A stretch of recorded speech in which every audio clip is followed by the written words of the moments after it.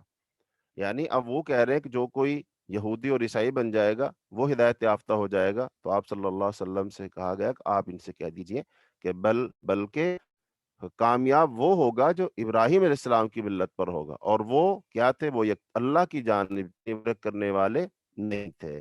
تو اس کا مطلب ان یہود و نصارہ کے اندر شرک بھی موجود ہے، لہذا یہ شرک کرنے والے لوگ ہیں، جبکہ ابراہیم علیہ السلام شرک کرنے والے نہیں تھے، تو لہذا کوئی شخص یہودی عیسائی بن جائے اس کے اندر کوئی کامیابی نہیں ہے۔ کامیابی یہ ہے جو اللہ تعالیٰ کے احکام کو مان لو، توحید کو اپنا لے، جو اس وقت کے رسول کی رسالت کو اپنا لے،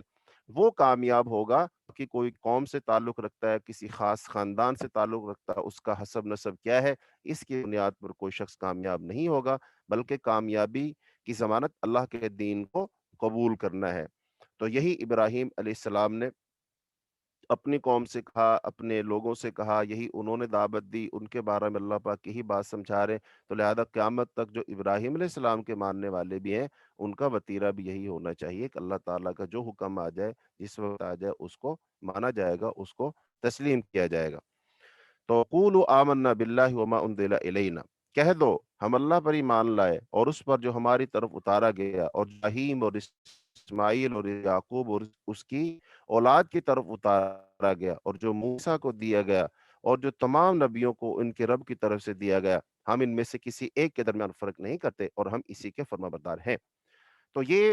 اب مجموعی طور پر مسلمانوں کی جو دعوت ہے، سابقہ انبیاء کے بارے میں جو ان کا نظریہ ہے، اس کے بارے میں کھول کر بتا دیا گیا کہ آپ ان سے کہہ دیجئے کہ ہم تو جو چیز ہم پر نازل کی گئی ہے اس کو بھی مانتے ہیں، اور جو اس سے پہلے نازل کی گئی ہے ہم تو اس کو بھی مانتے ہیں، سارے انبیاء کو مانتے ہیں، یہ مسلمانوں کا ہمارا عقیدہ ہے، ہمارے عقیدے میں شامل ہے کہ ہم تو تمام نبیوں کو مانتے ہیں، تمام رسولوں کو مانتے ہیں، تمام وہ کتب جو نازل ہوئی ہیں ہم ان پر ایمان لاتے ہیں، ہم تو کسی کے درمیان فرق کرتے ہیں، ہم تو اس کے لیے فرما بردار ہیں، یعنی کہ ہمارا رب جو میں کہ اس کو مانو، اس کو مانو، اس کو مانو، ہم اس کو مانیں گے، ہم آگے سے نہ اپنی عقل چلائیں گے، نہ ہم حسد بغض کی بنیاد پر کسی کا انکار کریں گے، نہیں، بالکل نہیں، ہم تو کسی کو ماننے کے لیے تیار ہیں۔ یہ ہمارا نظریہ اور یہ ہمارا عقیدہ اور یہی اسلام کی بنیادی دعوت ہے۔ جن لوگوں نے اس بات کو سمجھا آج کے زمانہ میں بھی کہ اسلام ہے وہ تو بھید بھاؤ کرتا نہیں ہے، وہ تو تفریق کرتا نہیں ہے، وہ تو سارے انبیاء کو، ساری کتب کو ماننے کی دعوت دیتا ہے، تو اتنا وسیع الظرف دین اس وقت اور کوئی نہیں ہے، کوئی ایسا نظریہ، کوئی ایسا دنیا میں نہیں ہے جو اسلام سے اچھا ہو، جو اسلام سے اچھی تعلیمات رکھتا ہو، جو اسلام سے اچھا اپنے ماننے والوں کی تعلیم و تربیت کا بندوبست کرتا ہو، ایسا کوئی ہے ہی۔ تو پھر آخر میں فرمایا ان آمنوا مثل ما آمنت به فقد اهتدوا، کہ پھر اگر وہ اس جیسی چیز پر ایمان لائے جس پر تم ایمان لائے ہو، تو یقین وہ ہدایت پا گئے، اور اگر پھر جائیں تو وہ محض ایک مخالفت میں پڑے ہوئے ہیں۔ بس ان قریب اللہ تجھے ان سے کافی ہو جائے گا، اور وہی سب کچھ جاننے والا، سب کچھ سننے والا، سب کچھ جاننے والا ہے۔ یہاں پر اللہ تعالیٰ نے دو ٹوک بات کر دی کہ بھائی ایمان لانے کا معیار یہ نہیں کون یہودی ہے کون عیسائی ہے، کون کس کو مانتا کون کس کو نہیں مانتا، یہ کوئی معیار نہیں۔ اس وقت معیار ایمان کا یہ ہے کہ اگر وہ ایمان لائے جیسے تم ایمان لائے، یعنی جیسے اس وقت کے لوگ صحابہ کرام ایمان لے آئے ہیں، انہوں نے ان چیزوں کو مان لیا ہے جو نبی ان سے کہتا ہے، تو لہذا یہی لوگ ہدایت باقی کوئی بندہ اپنے ماضی بنیاد کر اور اپنے حسب نسب کو دیکھ کر وہ اتراتا پھرے، اپنے آپ کو ہدایت پھرے، تو یہ اس کی خام خیالی ہے، اس کی غلط فہمی ہے، اس میں کوئی سچائی نہیں ہے۔ فرمایا اور اگر یہ پھر جائیں، یہ لوگ بات کو نہ مانے تو کوئی بات نہیں، یہ مخالفت میں پڑے ہوئے ہیں، تو ان کی مخالفت سے آپ لوگوں نے گھبرانا نہیں ہے۔ ان قریب اللہ تجھے ان سے کافی ہو جائے گا، یعنی آپ کو اللہ ان سے کافی ہو جائے گا۔ ظاہری بات ہے ان لوگوں کو یہ خطرہ ہے کہ آپ کی نبوت اور رسالت کا ڈنکا جب یہاں بجے گا، لوگ اسلام قبول کریں گے، اکثریت آپ کے ساتھ ہو جائے گی، ان کا جو بنایا ہوا نظام ہے وہ ختم ہو جائے گا، سرداری ختم ہو جائے گی، اور ان کے جو کاروبار ہیں اور ان کا جو سود کا سسٹم ہے جس کے اندر لوگوں کو انہوں نے پھنسایا ہوا ہے، یہ سارے کا سارا سسٹم لپیٹ دیا جائے گا۔ تو ظاہری بات ہے اس کو اتنی آسانی سے تو یہ قبول نہیں کریں گے، آپ کے خلاف مزاحمت بھی کریں گے، لوگوں کو اپنے ساتھ ملا کر حملہ آور بھی ہوں گے۔ لہذا آپ نے ان سے گھبرانا نہیں ہے، اللہ تعالیٰ آپ کو ان سب سے کافی ہو جائے گا، وہ سب کو سننے والا، سب کو جاننے والا ہے۔ صبغۃ اللہ وما احسن من اللہ صبغہ ونحن له عابدون۔ اللہ کا رنگ اختیار کرو، اللہ کا رنگ سب سے اچھا رنگ ہے، اور کی عبادت کرنے والے، ہاں، اور ہم اسی کی عبادت کرنے والے، یعنی اللہ کا رنگ کیا ہے؟ یہ اللہ کا رنگ سے مراد دین اسلام ہے۔ یہودی عیسائی اپنے لوگوں کو مختلف رنگ لگاتے ہیں، ان کو بپتسمہ دیتے ہیں، اور وہ کہتے ہیں جو اس رنگ میں رنگا گیا وہ ہمارے مذہب میں آ گیا۔ تو اسلام کہتا ہے نہیں، یہ جو ظاہری رنگ ہے ان کی نہیں ہے، بلکہ اصل اللہ تعالیٰ کی فرما برداری ہے۔ دین اسلام کو اپنی ذات پر، اپنی شکل و شباہت پر، اپنے گھر پر، اپنے ملک پر، اپنے اداروں پر اسلام کی چھاپ لگانا، اسلام واضح طور پر نظر آئے، یعنی مسلمان بعد میں نظر آئے اور اسلام پہلے نظر آئے، مسلمان کا کاروبار بعد میں نظر آئے اور اس پر اسلامی احکام پہلے نظر آئے، مسلمان کی خوشی غمی بعد میں نظر آئے اور اس پر اسلام کی چھاپ پہلے نظر آئے، یعنی کہ اسلام اس پہ لگی ہوئی ہو، یہ سب سے اچھا رنگ ہے۔ تو اس رنگ میں اپنے آپ کو رنگ لو، یہ سب سے پسندیدہ رنگ ہے، جس نے اس میں اپنے آپ کو رنگ لیا وہ کامیاب ہو گیا۔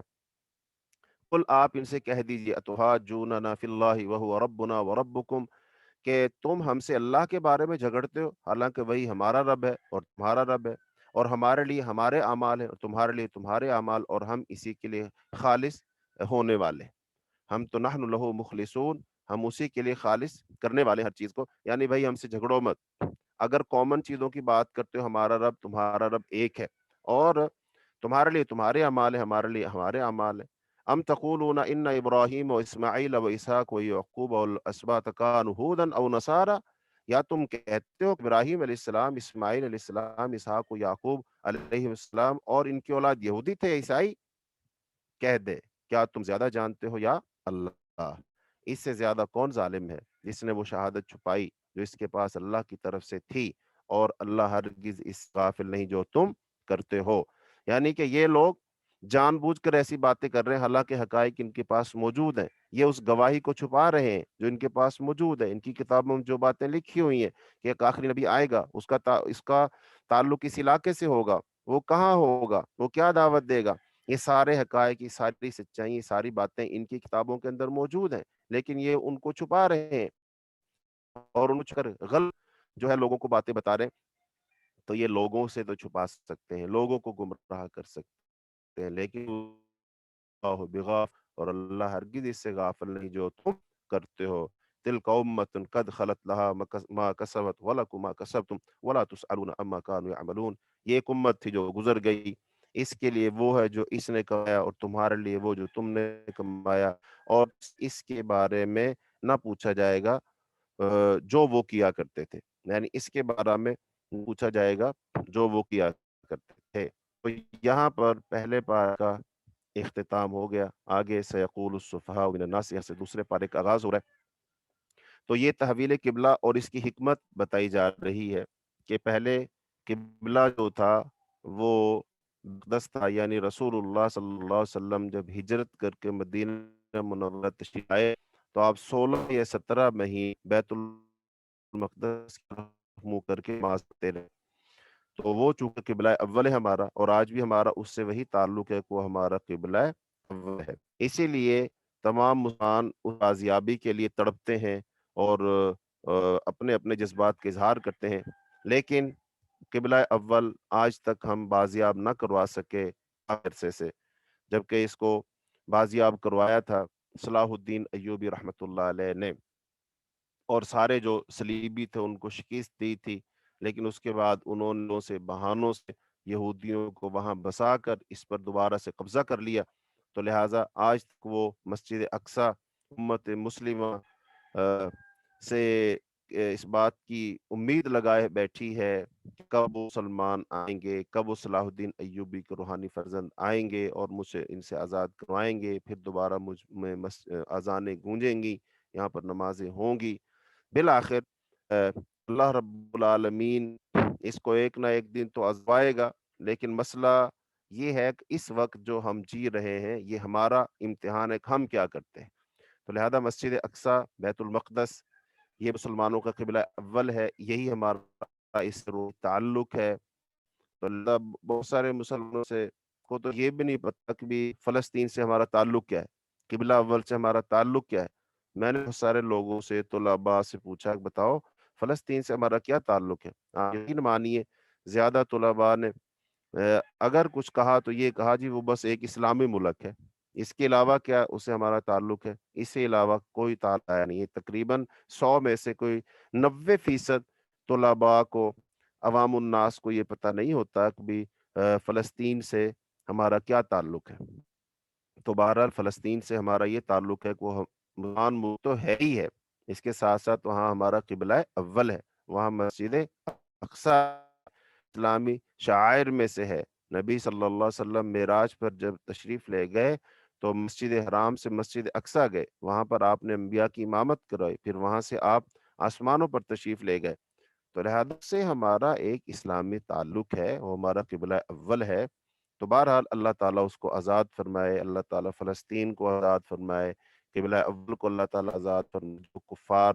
اور جو یہود و نصارہ سازشیں کر کے اور کو نیست و نابود کرنا چاہتے ہیں، گرانا چاہتے ہیں، منہدم کرنا چاہتے ہیں، اور وہاں پر ہیکل سلیمانی بنانا چاہتے ہیں، اللہ ان کے ان ناپاک عزائم میں ان کو کبھی کامیاب نہ کرے. تو سیقول السفہاء من الناس ما واللہم عن قبلتہم التي كانوا علیہا قل للہ المشرق والمغرب یہدی من یشاء الی صراط مستقیم. ان قریب لوگوں میں سے بیوقوف کہیں گے کس چیز نے انہیں ان کے اس قبلہ سے پھیر دیا جس پر وہ تھے. اللہ ہی کے لیے مشرق و مغرب ہے، وہ جسے چاہتا ہے سیدھے راستے کی ہدایت دیتا ہے. اب قبلے کی تحویل کا جو مسئلہ ہے وہ کیوں پیش آیا، اس میں وہی باتیں ہیں جو ابراہیم علیہ السلام کی سیرت کے ضمن میں بیان ہوئی کہ ایک تو یہ اس سے پتہ چلنے والا جو امامت ہے نا، امامت وہ تبدیل ہو رہی ہے، یعنی کہ وہ امامت تبدیل ہو کر کے یہودیوں سے وہ امت مسلمہ کی طرف جا رہی ہے. لہذا امت مسلمہ کا اپنا ایک الگ قبلہ ہے، اور الگ قبلہ اس لیے ہے کہ چونکہ ابراہیم علیہ السلام پہلے کہہ چکے تھے کہ وہ جو آخری پیغمبر آئے گا اس کا قبلہ خانہ کعبہ ہوگا، اور یہ یہودیوں کو بھی معلوم تھا. دوسری بات، جب فلسطین طرف منہ کر کے آپ نماز پڑھیں تو یہ اہل مکہ اور اہل عرب میں یہ ایک بات تھی کہ یہ کہتا ہے کہ ہم ابراہیم والے ہیں، ابراہیم کی ملت اور دین پر ہے. تو لہذا اب اگر یہ ابراہیم علیہ السلام کی دین پر اور ملت پر ہے تو پھر اس نے قبلہ فلسطین کو کیوں بنا لیا ہے، بیت المقدس کو قبلہ کیوں بنا لیا، چونکہ ابراہیم علیہ السلام کا تو قبلہ پھر یہ ہونا چاہیے تھا. تیسری بات یہ کہ اس میں اللہ پاک نے در حقیقت اہل ایمان اور جو آپ کے ماننے والے تھے ان کا ایک امتحان تھا، ان کا ایک امتحان تھا، اور امتحان اطاعت اور فرما برداری کا تھا کہ بھئی دیکھو، ایک مسلمان، اس کا تو نظریہ یہ ہونا چاہیے نا کہ ہمارا قبلہ وہ ہوگا جس کو اللہ مقرر کر دے گا، اللہ مشرق کو کر دے، مغرب کو کر دے، جنوب کو کر دے، شمال کو کر دے، وہ بیت المقدس کو کر دے، وہ کعبہ کو کر دے۔ یعنی کہ ہم نیوٹرل ہیں، ہمارا نظریہ یہ ہے کہ ہمارا رب جس چیز کو ہمارا قبلہ بنا دے گا ہم اسی کو قبول کر لیں گے، اس میں ہم اگرچہ مرچے نہیں کریں گے پہلے وہ کیوں تھا، اب یہ کیوں ہے، ایسا کیوں ہو گیا، ویسا کیوں، نہیں نہیں نہیں۔ ایک مسلمان کا یہ طریقہ نہیں ہوتا۔ مسلمان کا طریقہ تو وہی ہوتا ہے جو ابراہیم علیہ السلام کا تھا، جب اللہ نے کہا تو فرما بردار ہو جا، اس نے کہا میں فرما بردار ہو گیا، یعنی سمعنا و اطعنا، بات کو سننا اور فوراً اپنا سر جھکا دینا۔ تو یہ اس حکمتیں ہیں۔ اور پھر چوتھی بات یہ ہے کہ رسول اللہ صلی اللہ علیہ وسلم بذات خود ان کا بھی یہی ان کی منشا تھی، ان کا یہی کرتا تھا، ہمارا قبلہ خانہ کعبہ ہونا چاہیے، لیکن یہ خواہش تھی، دل میں بات تھی، لیکن اللہ کا حکم تھا، پیروی تو اس کی جا رہی ہے۔ تو لہذا آپ صلی اللہ علیہ وسلم کا آسمان کی طرف اپنا چہرہ مبارک اٹھانا اور دیکھنا، اس کے بارے میں اللہ تعالیٰ نے یہ فرمایا کہ قد نرا تقلب وجهك فی السماء، جی قد نرا تقلب وجهك فی السماء، یقیناً ہم تیرے چہرے کا بار بار آسمان کی طرف پھرنا دیکھ رہے ہیں، تو ہم تجھے اس قبلے کی طرف ضرور پھیر دیں گے جسے تو پسند کرتا ہے، سو اپنا چہرہ مسجد حرام کی طرف پھیر لے، اور تم جہاں بھی ہو اپنے چہرے اس کی طرف پھیر لو، اور بے شک وہ لوگ جنہیں کتاب دی گئی ہے یقیناً جانتے ہیں کہ بے شک ان کے رب کی طرف سے یہی حق ہے۔ یہ وہ بات ہے کہ اہل کتاب اس بات کو جانتے ہیں کہ آپ آخری جو نبی ہوگا وہ اپنا قبلہ کس کو بنائے گا، بنائے گا، اور یہ ان کی کتابوں میں لکھا ہوا، وہ اس بات کو اچھے طریقے سے جانتے ہیں، اور اللہ اس سے ہرگز غافل نہیں جو وہ کر رہے ہیں۔ ایک یہ ہے ان کی کتابوں میں جو کچھ لکھا ہو وہ بات، لیکن اب وہ کیا کر رہے ہیں، یعنی اس کو انہوں نے مٹا دیا ہے، تبدیل کر دیا ہے، مسخ کر دیا ہے، یا لوگوں کو بتا نہیں رہے ہیں، یہ ایک الگ بات، اور اللہ اس بات کو بخوبی جانتا ہے کہ وہ کیا کر رہے ہیں۔ تو اس سے پتہ چلا کہ قبلے کی تحویل کا فیصلہ تو اللہ کی طرف سے پہلے سے ہی تھا، لیکن اس سے پہلے تھا وہ ایک اہل ایمان کی ایک آزمائش تھی کہ بھلا یہ رسول کی بات مانتے ہیں یا نہیں مانتے۔ تو اہل ایمان تو ہر صورت میں رسول کی بات مانتے ہیں، بھلے ان کو بات اچھی لگے یا ان کو اچھی نہ لگے، یہی وتیرہ ہونا چاہیے۔ تو فرمایا وَلَا إِنْ أَتَيْتَ الَّذِينَ أُوتُوا الْكِتَابَ بِكُلِّ آيَةٍ مَا تَبِعُوا قِبْلَتَكَ، اور جہاں تک کہ آپ یہ بات رکھتے ہو کہ چلو کچھ چیزیں ہم کامن رکھ لیں اور کچھ ان کی باتیں مان لیں اور ان کو اپنے قریب کرنے کی کوشش کریں، اگر آپ کا یہ نظریہ ہے تو یہ ایک اچھا نظریہ ہو سکتا ہے، لیکن کیا اس کا انجام وہ نکلے گا جو آپ چاہتے ہیں؟ کیا واقعی آپ کو مان لیں گے، آپ کو تسلیم کر لیں گے؟ تو اس کے بارے میں اللہ پاک نے فرمایا اور یقیناً اگر تو ان لوگوں کے پاس جنہیں کتاب دی گئی ہے ہر نشانی بھی آئے، وہ تیرے قبلے کی پیروی نہیں کریں گے، اور نہ تو کسی صورت اس کے قبلے کی پیروی کرنے والا، اور نہ ان کا بعض کسی صورت بعض کے قبلے کی پیروی کرنے والا ہے، اور یقیناً اگر تو نے ان کی خواہشوں کی پیروی کی اس علم کے بعد جو تیرے پاس آیا، تو بے شک تو اس وقت ضرور ظالموں سے ہوگا۔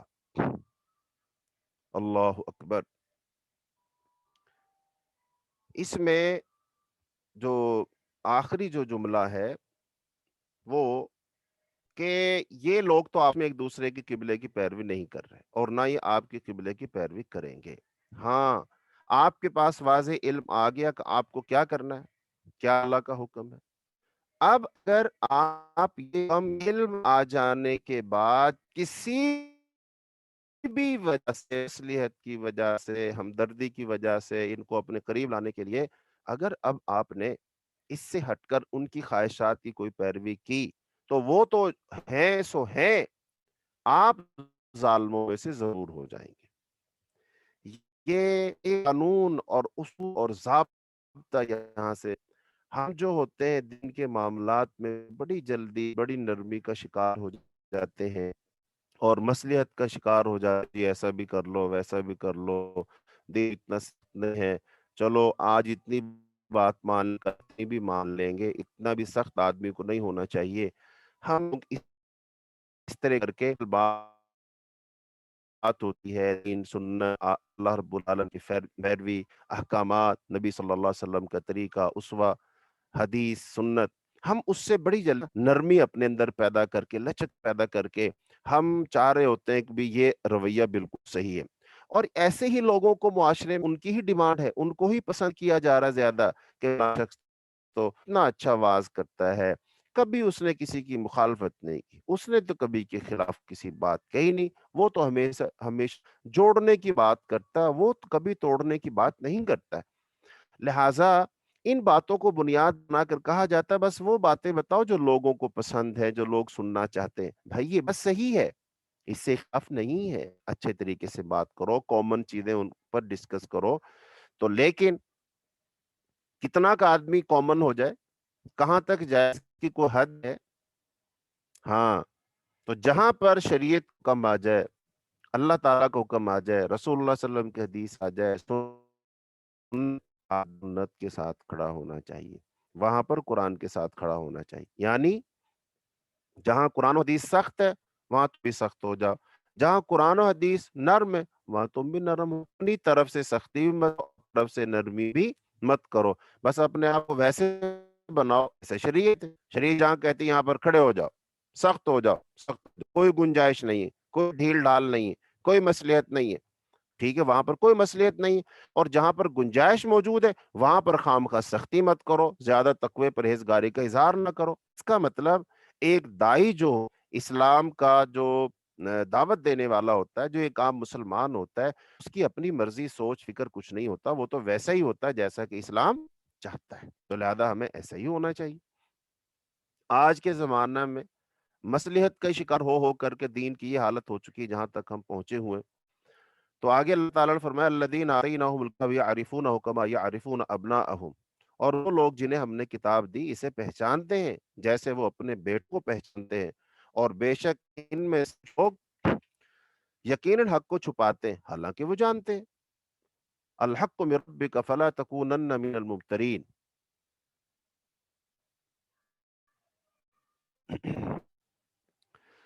یہ حق تیرے رب کی طرف سے ہے،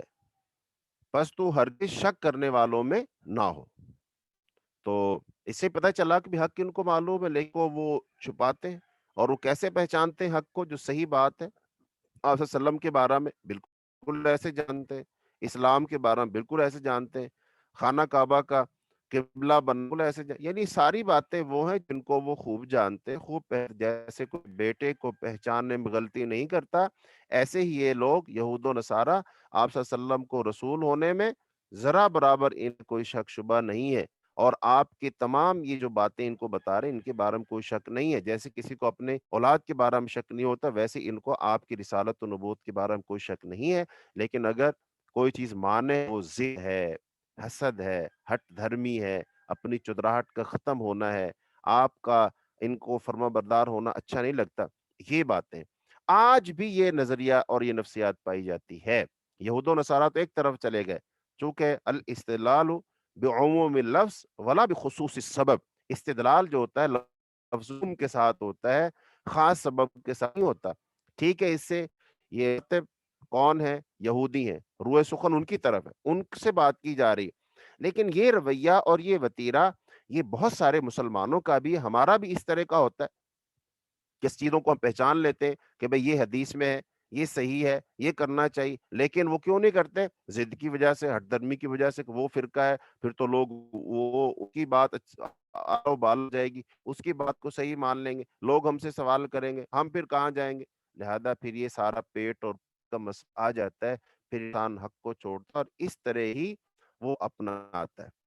تو آگے اللہ تعالیٰ نے فرمایا وَلِكُلٍّ وِجْهَةٌ هُوَ مُوَلِّيهَا فَاسْتَبِقُوا الْخَيْرَاتِ، ہر ایک کے لیے ایک سمت ہے جس کی طرف وہ منہ پھیرنے والا ہے، سو نیکیوں میں ایک دوسرے سے آگے بڑھو، تم جہاں ہی ہوگے اللہ اکٹھا کر کے لے آئے گا، بے شک اللہ ہر چیز پر پوری طرح قادر ہے۔ اب یہ جو قبلہ ہے، ہر بات ہے قوم ہے وہ اپنے لیے خاص جو رخ متعین کرتی ہے، اور یہ جو رخ متعین کرنا، قبلہ متعین کرنا، ایک طرف نماز پڑھنا، اس کے اندر کیا ہوتا ہے کہ اس سے ایک اجتماعیت پیدا ہو جاتی ہے، اس سے ایک ساموں میں اتحاد پیدا ہو جاتا ہے کہ سب لوگوں کی ڈائریکشن ایک ہوتی ہے، سمت ایک ہوتی ہے، سب کی منزل اور منزل ایک ہوتی ہے، سب کی کامیابی ایک ہوتی ہے، ایک ہی طرف منہ کر رہے ہوتے ہیں، منہ جدا جدا ہوتے ہیں۔ تو اس لیے کو ہم خانہ کعبہ کی طرف منہ کرتے ہیں، خانہ کعبہ کو پوچھتے نہیں ہیں۔ وہ جو عمارت ہے جس کے گرد ہم طواف کرتے ہیں، وہ بنیادی طور پر ہمارے لیے ایک علامت ہے، اجتماعیت کی علامت ہے، لہذا وہ نہیں پوچھتے۔ ہم تو اللہ کی بات کرتے ہیں، اللہ کے سامنے سر جھکاتے ہیں، لیکن کس طرف منہ کر کے جھکاتے ہیں؟ اس طرف منہ کر کے جھکاتے ہیں۔ تو لہٰذا اللہ رب العالمین نے یہ ساری باتیں یہاں پر بیان فرمائی، پھر آگے فرمایا فَاذْكُرُونِ يَذْكُرْكُمْ وَاشْكُرُوا لِي وَلَا تَكْفُرُونَ۔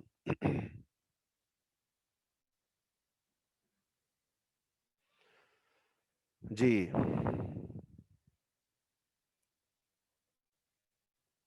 تو فرمایا سو تم مجھے یاد کرو، میں تمہیں یاد کروں گا، اور میرا شکر کرو اور میری ناشکری۔ اس میں ذکر کرنے کی فضیلت ہے کہ جو اللہ کو یاد کرے گا، اللہ اسے یاد کرے گا۔ حدیث میں آتا ہے کہ اگر تم مجھے دل میں یاد کرو گے، میں تم مجھے مجلس میں یاد کرو گے، میں تمہیں اسے اچھی مجلس میں کروں گا۔ لہذا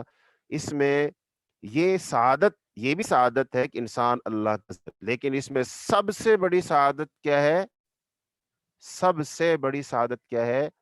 کہ اللہ انسان کا ذکر کرے، اللہ انسان کا نام لے۔ تو جس آدمی کا نام اللہ رب العالمین اس میں آ گیا، اللہ نے اس کا نام پکار لے، یہ سب سے بڑی سعادت ہے، یہ خوش بختی ہے، یہ خوش قسمتی ہے کہ ہم یہاں پر اللہ کا ذکر کر رہے ہیں۔ تو یہ تو ایک توفیق کی بات ہے، ہمارا عمل ہے، لیکن اس کی قسمت جاگ گئی، اس کا نصیب چمک گیا، وہ خوش نصیب ہو گیا جس کا اللہ رب العالمین نے ذکر کر دیا۔ تو اب یہاں سے آگے آیت نمبر 153 سے 54، یہاں سے آگے جو ہے کچھ احکام اور قوانین وہ شروع ہو رہے ہیں، احکام اور قوانین یہاں سے شروع ہو رہے ہیں جو اللہ العالمین نے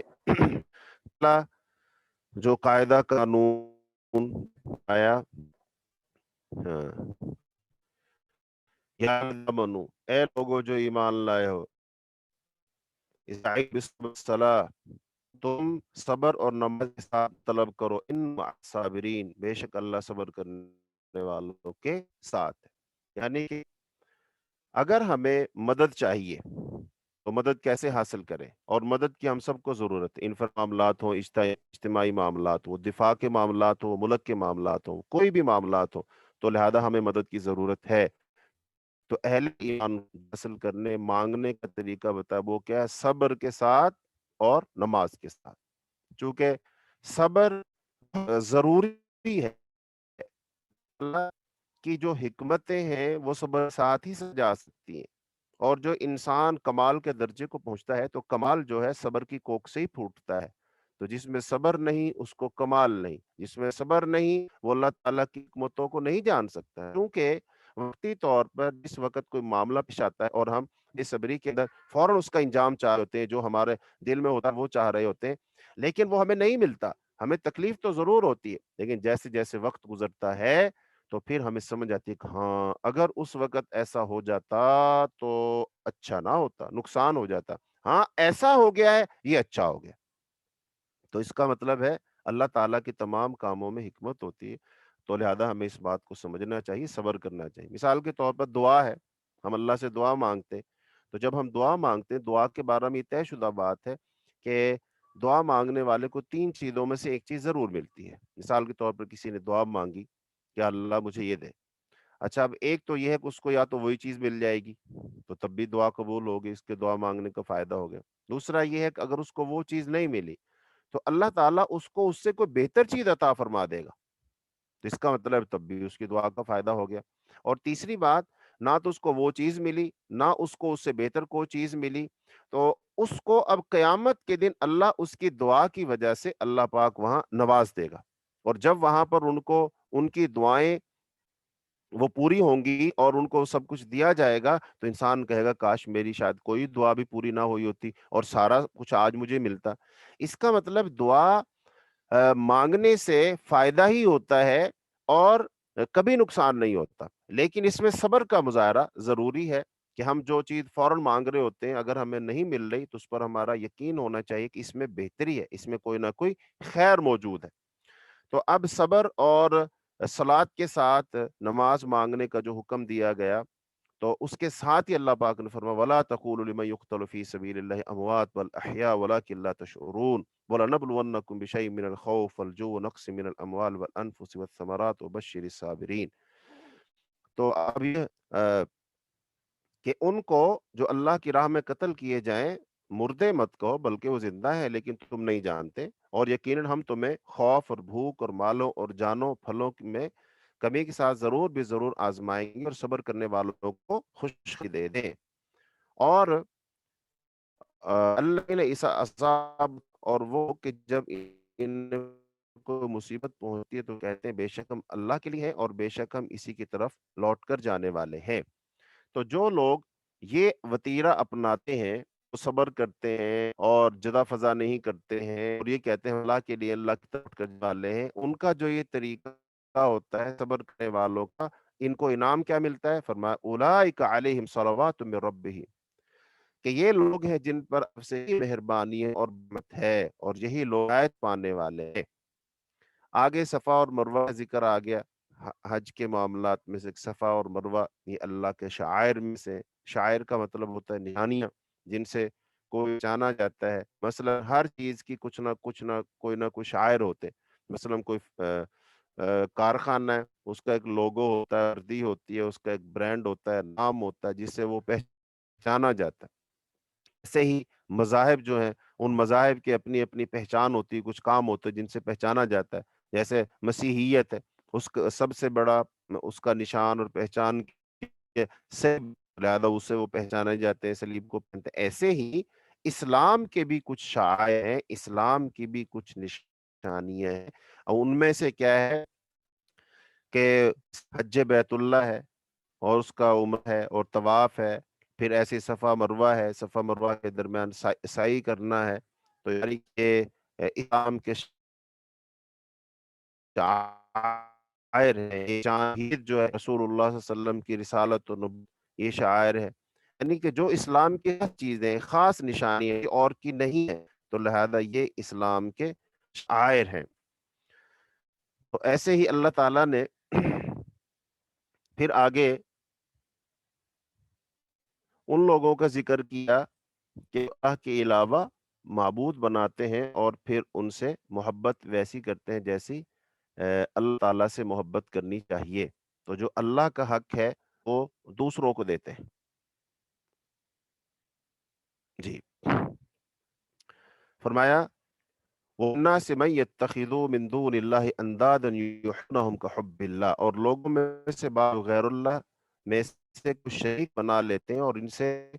اللہ کی محبت کرتے ہیں، اور وہ لوگ جو ایمان لائے اللہ سے محبت میں کہیں زیادہ ہیں، اور کاش وہ لوگ جنہوں نے ظلم کیا اس وقت دیکھ لیں جب وہ دیکھیں جان لیں کہ بے شک سب کی سب اللہ کے لیے، اور یہ کہ بے شک اللہ بہت سخت عذاب والا ہے۔ تو اس میں دوسروں کی محبت اور اہل ایمان کی محبت اس کا تقا، یعنی وہ ایمان والوں کے علاوہ مسلمانوں کے علاوہ لوگ ہیں، انہوں نے تو بہت سارے بنے اور وہ ان سے محبت کرتے ہیں، محبت کا اظہار کرتے ہیں، ان کے لیے نظر نیاز دیتے ہیں، قربانی دیتے ہیں، ان کے نام کے چوے، ان کے نام کا ذکر ورد سب کچھ کرتے ہیں، لیکن جو اہل ایمان ہوتے ہیں وہ سب سے سخت ترین محبت وہ اللہ رب العالمین سے کرتے ہیں، یعنی کہ ان کی محبت میں یعنی کہ کوئی مقابلہ ہو ہی نہیں سکتے، جہاں آ جائے اور اس کے مقابلہ میں کسی چیز کی محبت ہو، ایسا کہ قرآن پاک میں دوسری جگہ 8 چیزوں کا ذکر کیا گیا، کل ان کان آباؤکم وابناؤکم واخوانکم وازواجکم وعشیرتکم واموال اقترفتموها وتجارة تخشون کسادها ومساکن ترضونها احب الیکم۔ یہ 8 چیزوں کا ذکر، اور پھر فرمایا گیا اگر یہ تمہیں زیادہ محبوب ہے اللہ سے، اس سے اس کی راہ میں جہاد کرنے سے، فتربصوا حتی یأتی اللہ بامرہ، تو بس تم انتظار کرو کہ تم پر اللہ کا عذاب آ جائے۔ تو اس کا مطلب ہے کہ ان کی محبت اللہ کے ساتھ شدید محبت ہوتی ہے۔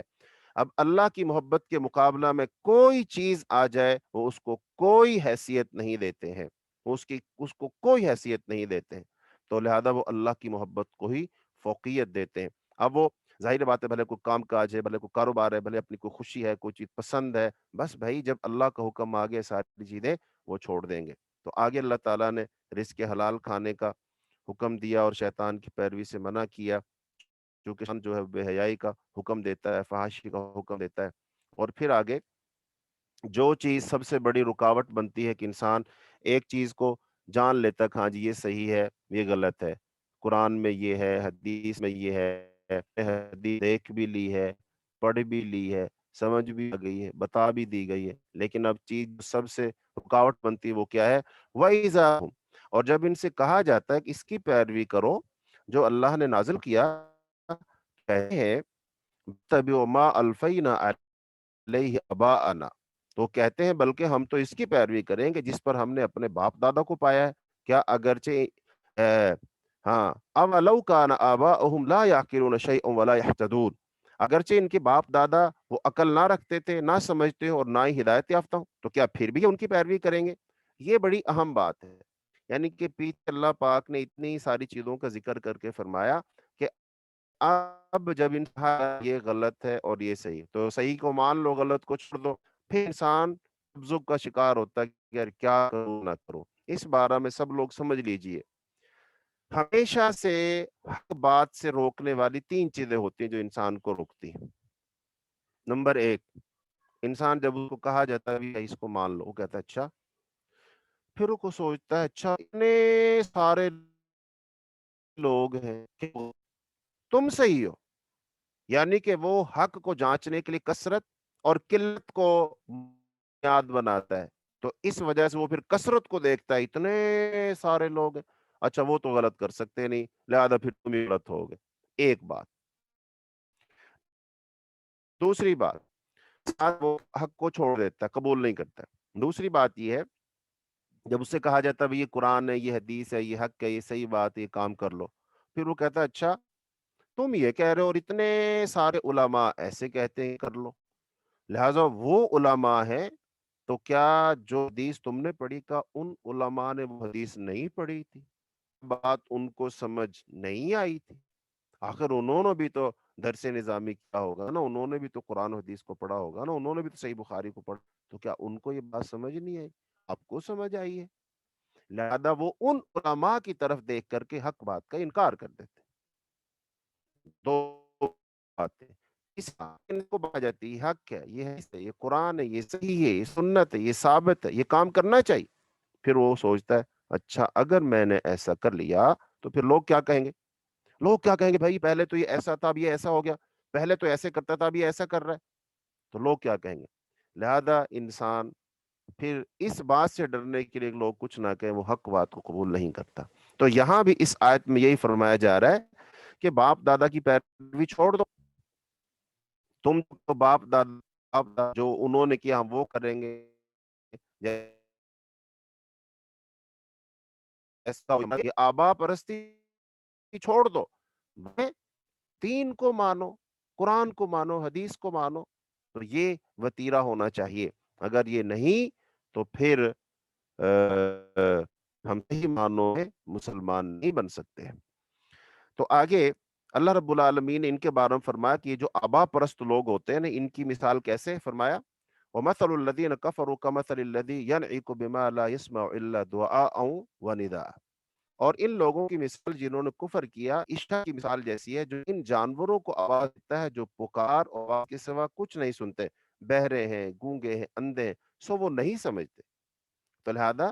یہ فرما دیا ان لوگوں کی مثال ایسے، یعنی کہ جو کفار ہیں ان کو بلایا جا رہا ہے، سمجھایا جا رہا ہے، بتایا جا رہا ہے، لیکن وہ سن کر نہیں دیتے۔ اللہ پاک نے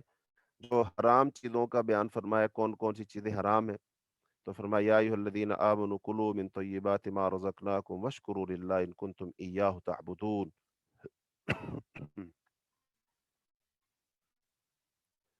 جی، کہ لوگو جو ایمان لائے ہو ان پاکیزہ چیزوں میں سے کھاؤ جو ہم نے تمہیں عطا فرمائی، اللہ کا شکر کرو اگر تم صرف اس کی عبادت کرتے ہو۔ انما علیکم المیت انما حرم علیکم المیتۃ والدم ولحم الخنزیر، اور اس نے تم پر صرف مردار اور خون اور خنزیر کا گوشت اور وہ چیز حرام کی ہے پر غیر اللہ کا نام، پھر جو مجبور کر دیا جائے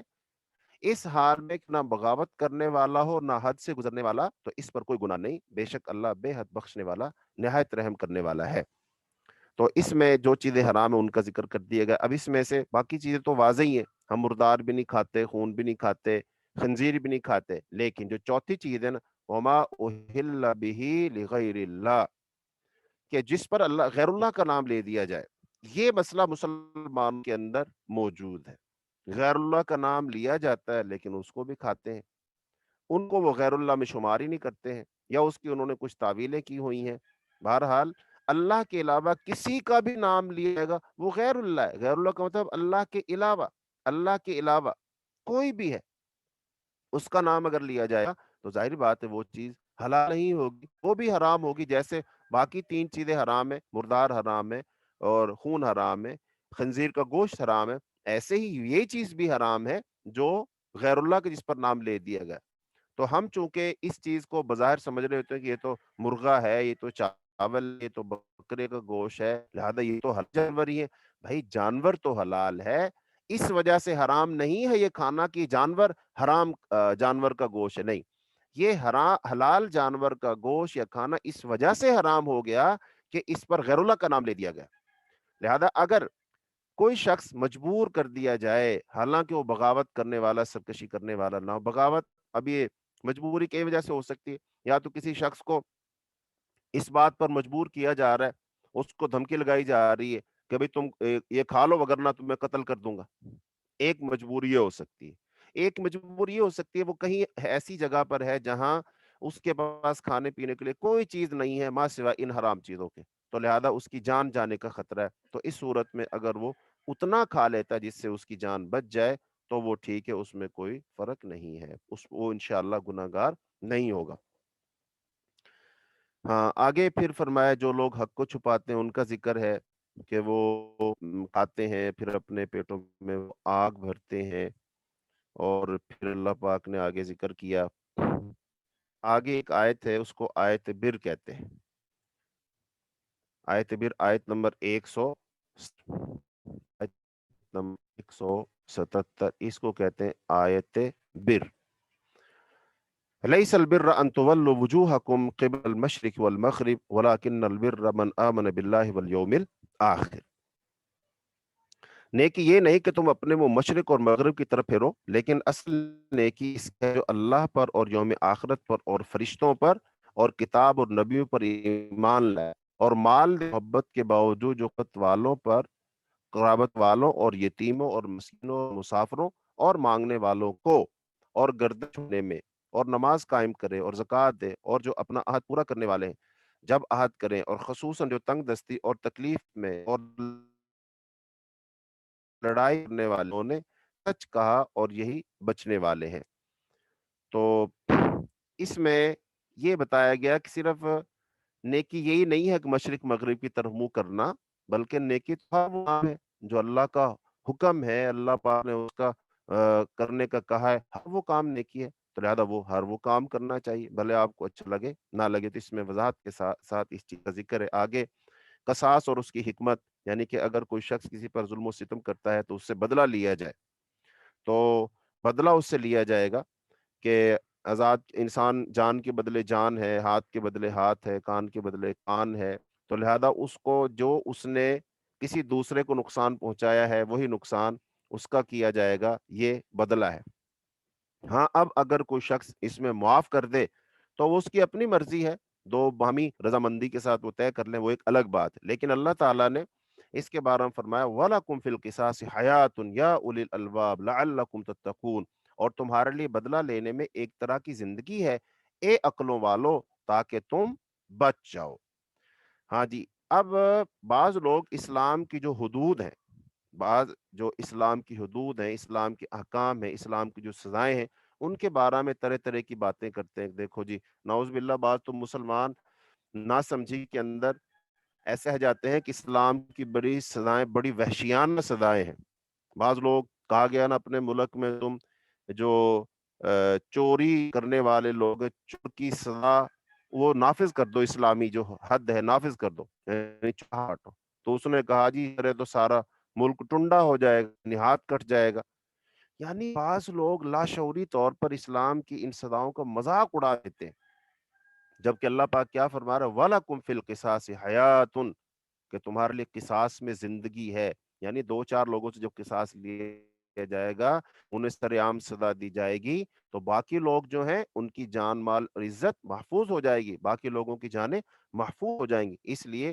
یہ کام کرو، اللہ جو حکم دے رہا ہے۔ اب یہ بتائے بھلا انسان کے لیے اللہ سے زیادہ کوئی مہربان اور مشفق ہو سکتا ہے؟ انسان بڑھ کر انسان کا خیر خواہ کوئی ہو سکتا ہے؟ اگر وہ انسان کا جو خالق مالک ہے، رازق ہے، جو اس سے محبت کرتا ہے، شفقت کرتا ہے اور بے حد و حساب کرتا ہے، اگر وہ کہہ رہا ہے کہ بھی اس کو سزا دو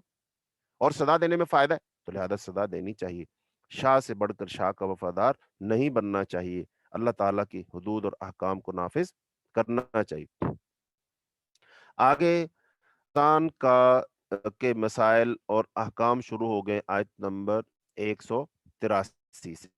آیت نمبر 183 سے احکام شروع ہو گئے اسلام کے، اس کے رمضان کے۔ فرمایا یا ایھا الذین آمنوا کتب علیکم الصیام کما کتب علی الذین من قبلکم لعلکم تتقون، اے ایمان والو فرض کیے گئے تم پر روزے جیسے فرض کیے گئے تھے تم سے پہلے لوگوں پر، تاکہ تم متقی بن جاؤ، تاکہ تم بچو۔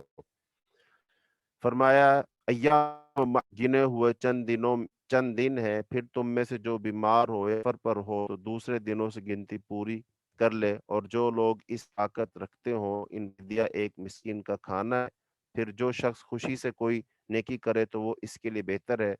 کہ تم روزہ رکھو، تمہارے لیے بہتر ہے اگر تم جانتے ہو۔ رمضان کا مہینہ وہ ہے جس میں قرآن پاک نازل کیا گیا، اور اس قرآن پاک میں ہدایت ہے لوگوں کے لیے، اور اس میں ہدایت کی واضح نشانی ہے اور فرقان ہے۔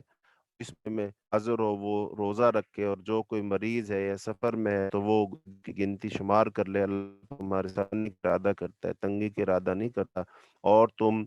تعداد ہے اس کو پورا کرو، اور پھر اللہ تعالیٰ کی بڑائی کرو اس پر جو اس نے تمہیں ہدایت دی، تاکہ تم شکر گزار بن جاؤ، تاکہ تم شکر کرو۔ تو یہ رمضان کے احکام ہیں۔ اچھا، رمضان کے حوالے سے ایک بات بالخصوص سمجھنی چاہیے، وہ کیا ہے کہ روزے کو عربی میں کہتے ہیں صوم یا سیام۔ اچھا، اس کا ترجمہ جیسا کہ میں نے بھی ابھی کیا، اس کا ترجمہ ہم کرتے ہیں روزہ۔ اچھا، روزہ جو ہے اس کا ترجمہ ہے، لیکن اس کا معنی کیا بنتا ہے؟ تو صوم یا سیام کا معنی بنتا ہے رکنا۔ تو اب اس آیت کا میں جہاں سیام کا لفظ ہے نا، وہاں پر آپ رکنا لگائیں گے ترجمہ، تو کیا ترجمہ بنیں گے؟ اے ایمان والو فرض کیا گیا تم پر، سیام تھا تو لفظ لگا دے رکنا اس کا ترجمہ۔ اے ایمان والو فرض کیا گیا تم پر رکنا، جیسے فرض کیا گیا تھا تم سے پہلے لوگوں پر رکنا، لعلکم تتقون، تاکہ بچو تم متقی بنو۔ یعنی روزے کے اندر سب سے اہم چیز کیا ہے؟ رکنا، رک جانا۔ اب رکنا کہاں کہاں پر ہے؟ وہ تو اس میں ایک لائن دے گا لمبی، تم نے یہاں یہاں رکنا ہے۔ روزے میں صرف خاص کر دیا گیا کہ بھی طلوع فجر سے لے کر صبح صادق سے لے کر اور غروب آفتاب تک کھانے پینے اور جماع کرنے سے رکنا، اس چیز سے رکنا ہے، ہاں اس کا نام روزہ ہے۔ لیکن اس کے ساتھ ساتھ جھوٹ بولنے سے رکنا ہے، غیبت سے رکنا ہے، چغلی سے رکنا ہے، شور شرابہ کرنے سے رکنا ہے، لڑائی جھگڑا کرنے سے رکنا ہے، ٹھیک ہے، رشوت لینے سے رکنا ہے، ملاوٹ کرنے سے رکنا ہے، دوسروں کے حقوق غصب کرنے سے رکنا ہے، ظلم و زیادتی سے رکنا ہے۔ یہ سارے کام ہے جو رکنے کے اندر ہے۔ تو اس کا مطلب روزے سے ہمیں رکنا آئے گا، نفس کی جو ہے مشق ہو جائے گی کہ روزہ ہمیں اصل میں رکنے کی تربیت کرتا ہے۔ تو اس کے بعد یعنی اب تو ہمیں حکم ہو گیا کہ اللہ حکم دیتا ہے کہ تم صبح سے شام تک کھانا پینے اور بیوی کے ساتھ ہم بستری کرنے سے رک جاؤ، رک گئے۔ حالانکہ کھانا پینا یہ سارے معاملات تو حلال اور جائز ہے نا، تو لہذا ان جائز چیزوں سے روک کر ہمیں مشق کروائی جا رہی تاکہ ہمیں رکنے کی عادت پڑ جائے اور ہم ان چیزوں سے رک جائیں جو ناجائز ہیں، جو گناہ ہیں، جو حرام ہیں، ان سے ہم رکیں۔ تو لہذا جس بندے کو رکنا آئے گا اس کے اندر تقوی پیدا ہوگا، اور جس کے اندر رکنا نہیں آئے گا، اس کو رکنا نہیں آئے گا، اللہ کے حکموں کے مطابق رکنا نہیں آئے گا، تو اس کے اندر تقوی پیدا نہیں ہوگا، اور جس کے اندر تقوی پیدا نہیں ہوگا اس کے روزے رکھنے کا کوئی فائدہ نہیں ہے۔ جیسا کہ حدیث پاک میں قول الزور والعمل به فليس لله حاجة ان يدع طعامه وشرابه، کہ جو آدمی روزہ رکھ کر جھوٹ بولنا اور اس پر عمل کرنا نہ چھوڑے، ایسے آدمی کے بھوکے پیاسے رہنے کی اللہ تعالیٰ کو کوئی حاجت اور ضرورت نہیں ہے۔ اس کے بعد روزے کے مزید احکام جو ہے وہ بیان کیے گئے ہیں، خاص طور پر رمضان میں دعا مانگنا اللہ تعالیٰ کے سامنے۔ وَإِذَا سَأَلَكَ عِبَادِي أَنِّي فَإِنِّي قَرِيبٌ أُجِيبُ دَعْوَةَ الدَّاعِ إِذَا دَعَانِ فَلْيَسْتَجِيبُوا لِي وَلْيُؤْمِنُوا بِي لَعَلَّهُمْ يَرْشُدُونَ۔ خاص طور پر اس آیت سے رمضان کے احکام ہے، اس کے بعد بھی رمضان کے احکام ہے، اس کے بیچ میں کہا گیا جب میرے بندے تجھ سے میرے بارے میں سوال کریں تو بے شک میں قریب ہوں، میں پکارنے والے کی دعا قبول کرتا ہوں، اور جب وہ مجھے پکارتا ہے تو لازم ہے کہ میری بات مانے اور مجھ پر ایمان لائے تاکہ وہ ہدایت پائیں۔ یعنی کہ یہ براہ راست اللہ تعالیٰ کو مانگنے کی دعوت دی جا رہی ہے، بغیر کسی واسطے کے، بغیر کسی وسیلے کے اللہ تعالیٰ کو پکارنا، اور ساتھ کہا جا رہا ہے کہ اجیب دعوت الداعی، میں صرف سنتا نہیں ہوں، یہ نہیں کہا کہ میں سنتا ہوں، بلکہ یہ فرمایا میں جواب دیتا ہوں ہر پکارنے والے کی پکار کا جب بھی وہ مجھے پکارتا ہے۔ اس کا مطلب ہمیں یقین رکھنا چاہیے کہ ہمارا رب ہماری دعاؤں کو سنتا ہے۔ ہاں، اب آگے اس کا ہمیں ملتا ہے نہیں ملتا ہے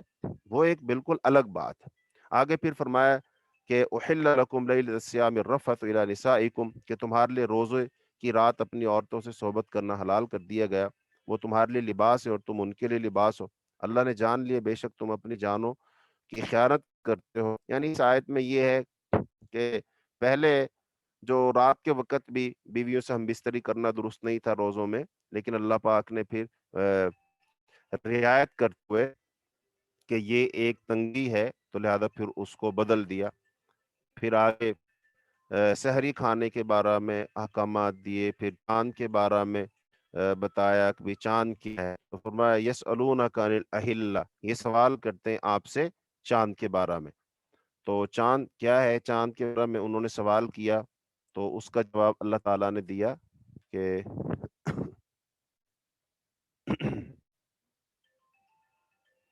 فرمایا ہاں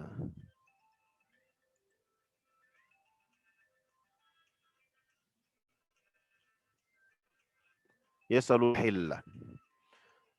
وہ تو اس سے نئے چاند کے متعلق پوچھتے ہیں، کہہ دے وہ لوگوں کے لیے اور حج کے لیے وقت معلوم کرنے کے ذریعے ہیں۔ نیکی ہرگز یہ نہیں گھروں میں ان کی پچھلی طرفوں سے آؤ، بلکہ نیکی اس کی ہے جو، اور گھروں میں ان کے دروازوں سے آؤ اور اللہ سے ڈرو تاکہ تم کامیاب ہو جاؤ۔ تو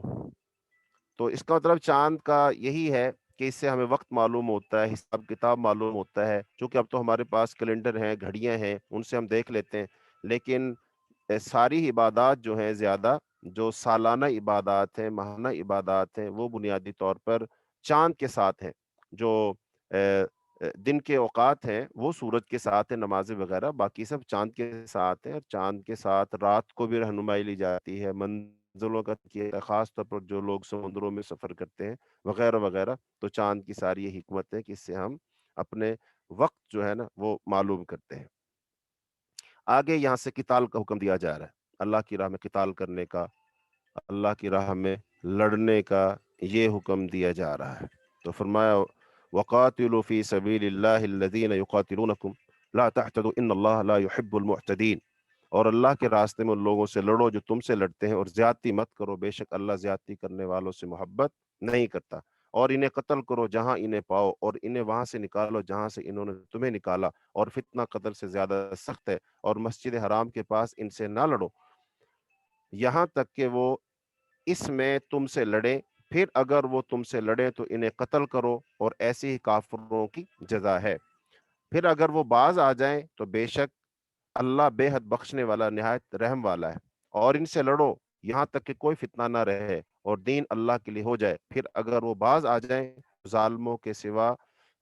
سوا کسی پر کوئی زیادتی نہیں۔ الشہر الحرام بالشہر الحرام، اور حرمت والا مہینہ حرمت والے مہینے کے بدلے ہے، اور سب حرمتیں ایک دوسری کا بدلہ ہیں، بس جو تم پر زیادتی کرے سو تم اس پر زیادتی کرو، اس کی مثال جو اس نے تم پر زیادتی کی ہے، اور اللہ سے ڈرو اور جان لو بے شک اللہ ڈرنے والوں کے ساتھ ہے۔ تو یہ مسلمانوں کو ذہنی طور پر تیار کیا جا رہا ہے کہ جو تمہارا اسلام کا غلبہ، جو مقصد ہے اسلام کا، هو الذی ارسل رسولہ بالہدی ودین الحق لیظہرہ علی الدین کلہ، کہ اللہ نے اپنے رسول کو ہدایت دے کر مبعوث فرمایا ہے تاکہ وہ اس دین کو تمام ادیان پر غالب کر دے، تو اس کے لیے جہاد کرنا پڑے گا۔ بغیر جہاد کی کام ہو نہیں سکتا، تلوار آنی پڑے گی، اور خاص طور پر وہ لوگ جو راہ حق میں رکاوٹ ڈال رہے ہیں، لوگوں کو فتنے میں مبتلا کر رہے ہیں، ان کے خلاف تو جہاد کرنا پڑے گا، ان سے لڑنا پڑے گا۔ تو لہٰذا ان سے لڑنا ہے اور فتنے کو ختم کرنا ہے، چونکہ فتنہ جو ہوتا ہے یہ قتل سے بھی زیادہ سخت ہوتا ہے۔ تو اللہ تعالیٰ نے اس کا قتال کا حکم دیا، اور اس میں فرمایا کہ اتنی زیادتی کرو جتنی یعنی کہ تمہیں تکلیف پہنچائی ہے اتنی تکلیف انہیں تم پہنچا سکتے ہو، ہاں اس سے آگے مت بڑھو، چونکہ اللہ تعالیٰ حد سے بڑھنے والوں کو پسند نہیں کرتا۔ اور اس کے ساتھ پھر اللہ کی راہ میں مال خرچ کرنے کا ذکر کیا گیا، وہ انفقوا فی سبیل اللہ، کہ اللہ کے راستے میں خرچ کرو، چونکہ اللہ کے راستے میں خرچ کیے بغیر وہ جہاد نہیں ہو سکتا۔ تو جہاد کے لیے تو مال کی ضرورت ہے، اس کے لیے تو ظاہری بات ہے جان بھی چاہیے، مال بھی چاہیے، تیر تلوار گھوڑے اسلحہ دفاع سب کچھ کرنا ہے، تو اس کے لیے اللہ کی راہ میں خرچ بھی کرو۔ ولا تلقوا بأیدیکم الی التہلکہ، اور اپنے ہاتھوں کو ہلاکت کی طرف مت ڈالو۔ واحسن اللہ یحب المحسنین، نیکی کرو، بے شک اللہ نیکی کرنے والوں سے محبت کرتا ہے۔ آگے جو ہے حج کے احکام ہے کہ وہ اتم الحج والعمرہ، حج اور عمرہ اللہ کے لیے پورا کرو، پھر اگر تم روک دیے جاؤ تو قربانی میں سے جو میسر ہو کرو، اور اپنے سروں کو نہ مونڈو یہاں تک کہ قربانی اپنے حلال ہونے کی جگہ پہنچ جائے۔ یہ جیسا کہ صلح حدیبیہ کے موقع پر آپ صلی اللہ علیہ وسلم کو روک دیے گئے تھے، ایسے حج کے مہینے بھی معلوم ہے، خاص طور پر حج کے لیے جب کوئی جائے وہ تیاری کرے، تو اس سے بہتر چیز اس کے لیے جو ہونی وہ ہے تقوی۔ تو تزودوا فإن خیر الزاد التقوی واتقون یا اولی الالباب، اور تم زاد راہ لو اور سب سے بہترین زاد راہ تقوی ہے، اور اے عقل والو اللہ ہی سے ڈرو۔ تو یہ حج کے احکامات ہیں۔ پھر حج کے دوران میں یا ویسے بالعموم دنیا آخرت کی بھلائی مانگنی چاہیے، صرف دنیا کا آدمی کو نہیں ہونا چاہیے بلکہ آخرت کی بھلائی بھی ساتھ مانگنی چاہیے۔ فَإِذَا قَضَيْتُم مَنَاسِكَكُمْ، اور جب تم اپنے مناسک حج پورے کر لو تو پھر تم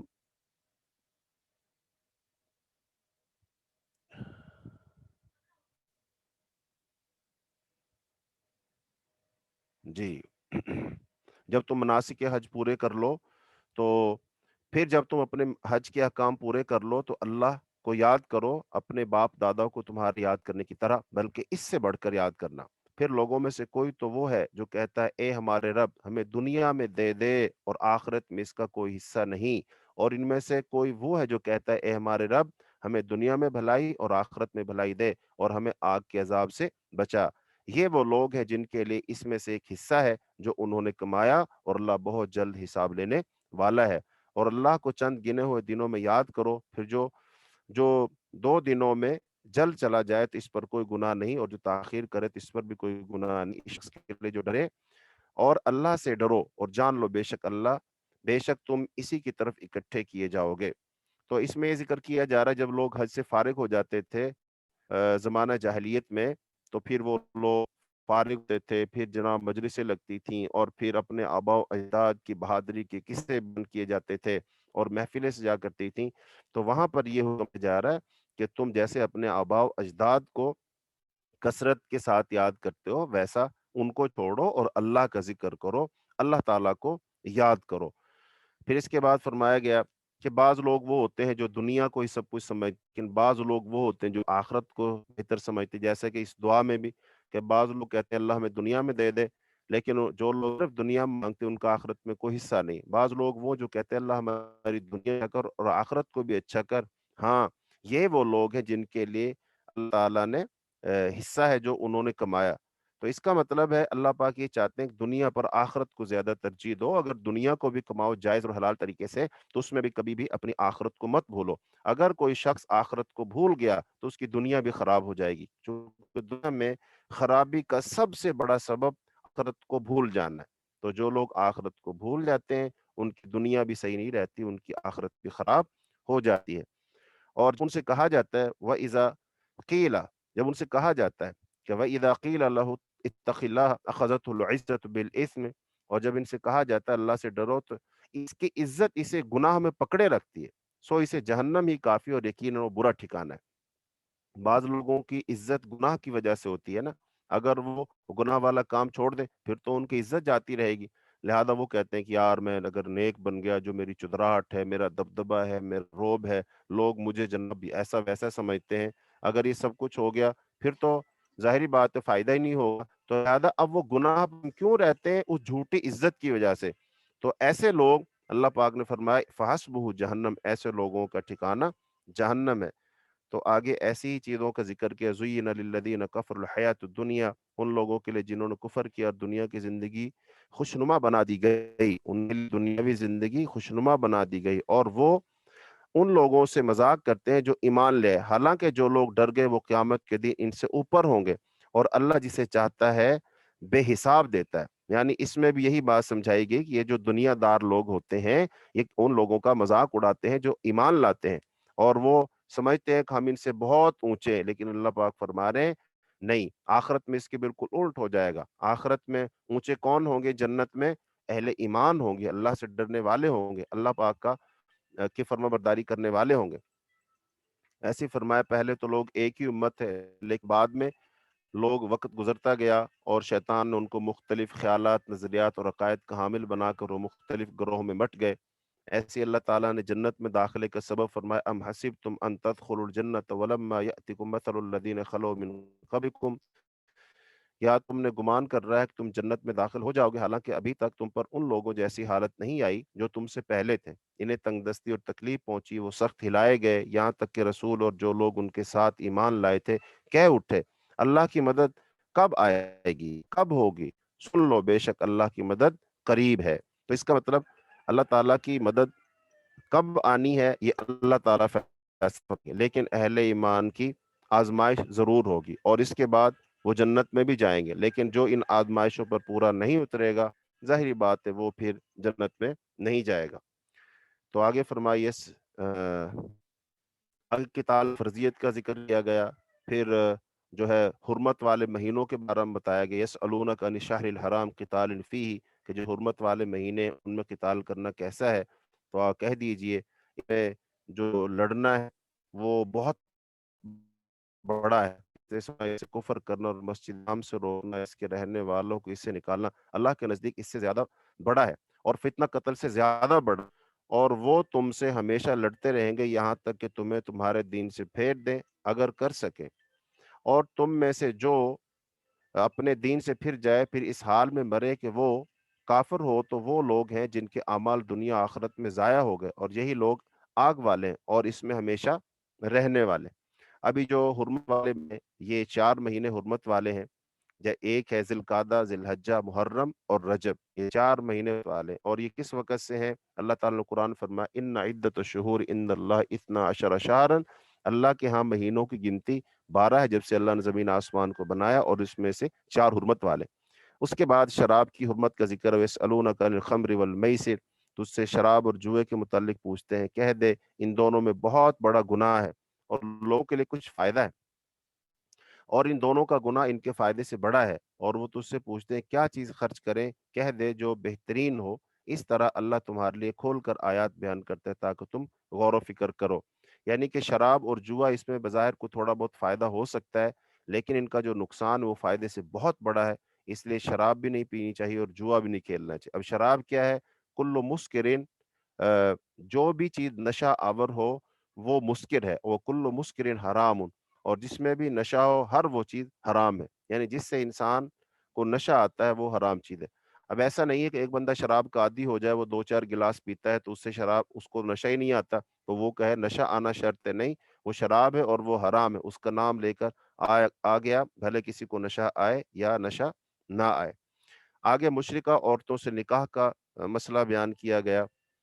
کہ ولا تنکحوا المشرکات، اور مشرک عورتوں سے نکاح نہ کرو یہاں تک کہ وہ ایمان لے آئیں، اور یقیناً ایک مومن لونڈی کسی بھی مشرک عورت سے بہتر ہے، خواہ وہ تمہیں اچھی لگے، اور نہ اپنی عورت مشرک مردوں کے نکاح میں دو یہاں تک کہ وہ ایمان لے آئیں، اور یقیناً ایک مومن غلام کسی بھی مشرک مرد سے بہتر ہے، خواہ وہ تمہیں اچھا معلوم ہو۔ یہ لوگ آگ کی طرف بلاتے ہیں اور اللہ اپنے حکم سے جنت اور بخشش کی طرف بلاتا ہے، اور لوگوں کے لیے اپنی آیات کھول کر بیان کرتا ہے تاکہ وہ نصیحت حاصل کریں۔ یعنی کہ ایک طرف ایک عورت ہے، مشا ہے، عورت ہے، حسین و جمیل ہے، مال و دولت والی ہے، تو ایک طرف وہ عورت ہے جو باندی ہے، کنیز ہے، غلام ہے، تو لہذا اب کس سے شادی کرنی چاہیے؟ اللہ کا حکم ہے کہ اس کنیز سے شادی کر لو اور اس خوبصورت اس مشرکہ عورت کو چھوڑ دو۔ ایسے ہی جو شادی کرنی ہے بیٹی کی، لڑکی کی، تو وہ ایک طرف ایک مشرک لڑکا ہے، ایک طرف ایک غلام مسلمان ہے، تو لہذا اس مسلمان غلام کے ساتھ شادی کر دو، لیکن اس مشرک مرد کے ساتھ مت کرو۔ اس میں اہل کتاب کی ذرا تفریق ہے، یعنی کہ کوئی یہودیہ کوئی عیسائیہ عورت ہے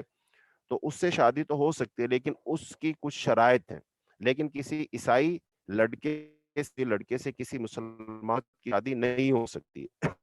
اس کے بعد اللہ تعالیٰ نے کچھ خانگی معاملہ جو ہے مسائل وہ بیان کیے، مثلا حیض کا مسئلہ بیان کیا، جو عورتوں کے ساتھ ذکر میں مرد اس کے پاس نہیں جائے گا،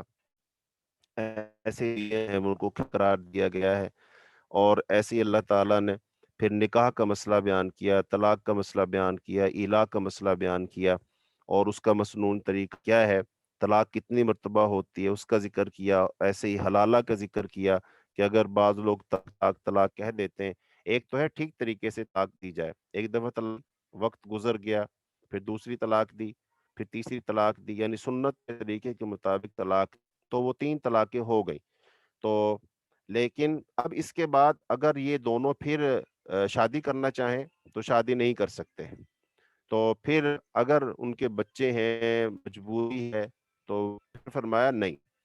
ہاں، اب اگر کسی مرد سے یہ عورت شادی کرے اور شادی اس لیے نہیں کرے گی چلو کچھ دنوں بعد طلاق دے دی جائے اور پھر میں پہلے خاوند سے شادی نہیں، باقاعدہ طور پر سچی نیت سے ہمیشہ ہمیشہ کے لیے شادی ہوگی، تو پھر اگر وہ کسی وجہ سے طلاق ہو جاتی ہے تو پھر وہ پہلے مرد سے شادی کر لیتی۔ لیکن ہمارے حلالہ کیا جاتا ہے کہ طلاق 3 دفعہ دے دی، اس کے بعد کہا چلو 1-2 رات کے لیے کسی کے ساتھ عارضی نکاح کر دو، تو یہ کام بالکل حرام ہے۔ حلالہ اس کے بارے میں فرمایا لعن اللہ المحلل والمحلل لہ، اللہ لعنت کرے حلالہ کرنے والے پر اور حلالہ کروانے والے پر، تو کرنے والا کروانے والا دونوں لعنتی ہیں، اس لیے حلالہ حرام ہے۔ صحابہ کرام فرماتے ہیں ہم اس کو زنا ہی شمار کیا کرتے۔ عمر رضی اللہ تعالیٰ نے فرمایا اگر میرے پاس کوئی حلالہ کرنے والا لایا گیا تو میں اسے وہی سزا دوں گا ایک زانی کی سزا ہوتی ہے۔ تو اس کے بعد اس میں قضات کا مسئلہ بیان کیا گیا، جو عورت جس کا خاوند فوت ہو جاتا ہے اس کی عدت بتائے گی، 4 مہینے 10 دن اس کی عدت ہے۔ پھر اس کے بعد آگے اس میں عورتوں کے مزید احکام بتائے گئے، اور پھر عصر کی نماز جو حافظوا علی الصلوات والصلاۃ الوسطی، کہ تم درمیانی جو نماز ہے سب نمازوں کی حفاظت کرو، درمیانی نماز کی خاص طور پر حفاظت کرو، تو درمیانی مسلم کی روایت کے مطابق عصر کی نماز ہے تو عصر کی نماز کی خاص طور پر حفاظت کرنی چاہیے۔ اس کے بعد جہاد فی سبیل اللہ کا ذکر ہے، الم تر الی الذین خرجوا من دیارہم، تو یہ جو ہے یہ انشاءاللہ الرحمن ہم جو ہے کل یہاں سے شروع کریں گے، کہ جہاں پر یہ جالوت اور طالوت کا ذکر ہے، جہاد کا مسئلہ ہے، تو یہ انشاءاللہ الرحمن یہاں سے کل ہم اپنے سبق کا آغاز کریں گے۔ اللہ تعالی ہمیں قرآن سے نفع عطا فرمائے، اللہ تعالی قرآن کو ہمارے لیے دنیا میں ہدایت کا ذریعہ بنائے، اللہ تعالی ہمیں قرآن کے احکام پر عمل کرنے کی توفیق عطا فرمائے، اللہ تعالیٰ قرآن کو ہمارے دلوں کا، ہماری سوچ اور فکر کا نور بنائے، اللہ اس قرآن کے ذریعے سے ہمیں دنیا میں عزت دے، آخرت میں اللہ عزت دے۔ جو کچھ کہا سنا اللہ مجھے آپ کو عمل کی توفیق عطا فرمائے۔ سبحانک اللہم و بحمدک، اشہد ان لا الہ الا انت، استغفرک و اتوب الیک۔ السلام علیکم ورحمۃ اللہ وبرکاتہ۔ السلام علیکم ورحمۃ اللہ۔